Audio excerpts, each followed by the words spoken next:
a rapture can happen.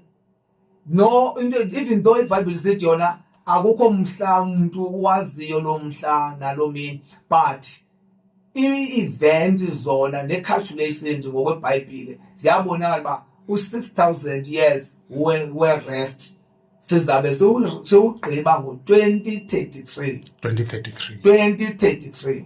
Okay. U-6,000 years we-rest. Lapho ibandla njengoba 2025 ngoku. Not 2020, 2025 ngoku. Yes, njengoba 2025 ngoku. Njengoba 2025 kusheke 8 years. Kusheke 8 years ngoku. Okay. According to public calculations. All right. Sizazibala le minyaka. Okay. Sayibala sihambe nayo kakuhle. Okay. Then ithi ke uma usephelela la minyaka uSathana uyabanjwa. Ebanjwa nje uSathana uyakhonga 1